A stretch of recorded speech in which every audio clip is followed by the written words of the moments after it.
Hi guys, I'm on just real quick, just to let you know, this is bad lighting. Like I'm milking out the light of the day, and I just turned on the light on my phone too. So, wow, it's really showing a greasy face. Who cares? It's the end of the day. I've been having actually some good days. The past few days have been a great blessing. This weekend was wonderful for me, and I went out and got my nails done with my daughter, and it's fun. I like getting new nails. I got them. I've never had black nails before, but they're actually kind of classy. And then I got a little charm put on. It's just like a little pearl surrounded by the fake diamonds. But I'm liking the black nails. Before I thought, ooh, I don't know if how I would like it, but black goes with everything. And so I've had fun with that. And then I went out and I bought some clothes with my daughter, with Sydney. Just this little fun skirt that just helps me bring in spring and the weather. And it's today a little overcast and kind of breezy, but it's 70 degrees, close to anyway, in Boise. And loving my wig. And so today's a good day. I had a good day at work. Did a blood draw, and got in, and that's always a nice thing because sometimes some of my patients are really hard to stick. And so I had a lot of blessings today.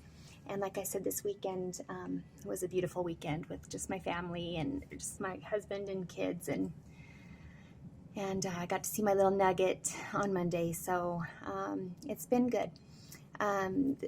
Before this weekend, like on Thursday, I went into my son's room, and we still have it up. I'm not going to take it down. I don't have any intention to, but I was cleaning the house, and I went and sat in his room and just kind of sat there in shock. Kind of like I feel like my face had like a disbelief look on its face, or a face like in shock. And I was just looking around at everything really slowly, and I was thinking, like, he'll never sleep on that pillow again, or he's never gonna turn that doorknob again or turn on that lamp again. Or it's like reality just hit, and every once in a while reality does hit. And I didn't cry at all, but it was just like, man, like it just like came hitting me like a ton of bricks. Like, he's really gone. He's not coming back. He walked out of this room on January 6th and will never walk back in. And I was just sitting there like probably for 5 minutes thinking that, not feeling sad, not feeling upset, just thinking that. And then I got up and walked out of the room and continued to clean. I haven't cried since that last video I posted a few days ago.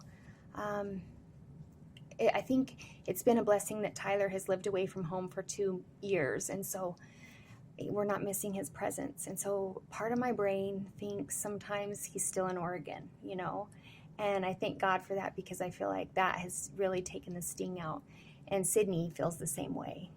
Had he died living here or died in his room, some people have to face that when their child takes their life within the house or in their room. Fortunately, the Lord prevented that from having to be something we had to deal with, because I honestly don't know if I could even continue living in a house where one of my children took their life. We got rid of his car, we sold it, so we don't have to see that. So part of me, it's weird, but I don't know if it's denial or what, but I still think he's in Oregon. And so I don't know, every once in a while the reality hits, just like I was telling you. I go sit in his bedroom. Really quick, there's a song that I was listening to, and I don't remember who it's by or what it's titled, but I have it on my playlist. I did a video where I was showing my little nugget grandbaby, and had some songs. So it's on my playlist, but it's some of the words are: "You're shattered like you've never been before. The life you knew is in 1,000 pieces on the floor," which I feel that way. My life, like nothing worse could happen now.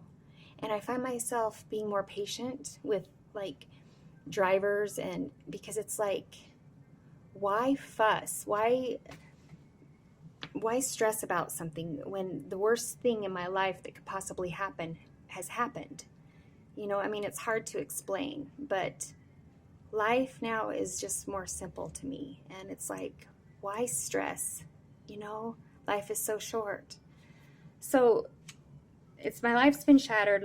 My heart, part of my heart was buried in January with my son. You know, I mean, I'll never be the same again, and neither will Mike or any of my two girls, and even Isaac.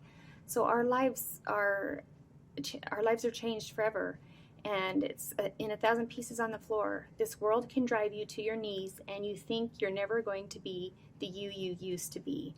Sometimes I mean, I know that losing a child, I will never be the same. Like that, I am now a mother who has lost a child.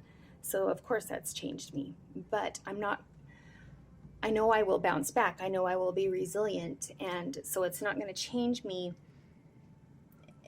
It says, you think you're never going to be the you used to be. I know I will get back to being myself, but I think in the back of my heart, in the back of my head, I will always have that tug, like I lost my son, you know? Tell your heart to beat again and let the shadows fall away. So sometimes, like even in deep depressions, you know, for people that are depressed and hurting and, you know, mentally and emotionally, you just need to tell your heart to beat again. It's time to beat again. It's time to let these shadows fall away. You know, and of course I'm not telling myself that like, oh, give up, quit crying, quit moaning over the death of your son. I'm not saying that.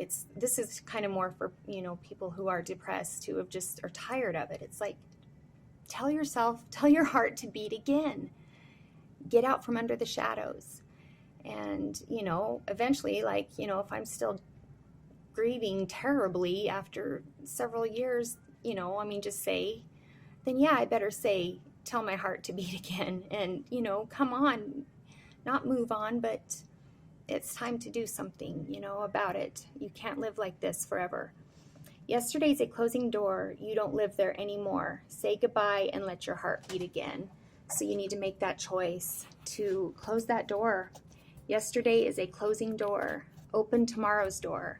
Go into tomorrow. Make a change with how you view life. Like now I'm viewing life in a very simple way. Life is simple. Like I don't mind lines at grocery stores. I don't mind traffic. It's has changed my life that way. So think of, you know, I mean, if you haven't lost a child, just life is short and life is meant to be simple. You know, I mean, we make it hard. So until you go through something like this, you don't realize just how mundane some things are, or just, I don't know, you find out what's really important and what's really not important, I guess is what I'm trying to say. And so that has been life-changing, and Mike feels the same way. I mean, when I get on here and talk, I'm talking for both Mike and me, and even Sydney to a certain extent. So just hang on and let your heart beat again. My heart's been beating for the last 4 days, feeling very blessed and happy. Who knows, tomorrow may be different and I'll be a puddle of tears, but that's okay. I'm going to ride the wave, but I'm not going to stay there, and I'm going to just keep picking myself up. But thanks guys for your prayers, thanks for your comments and your love, because honestly, that's what's getting me through.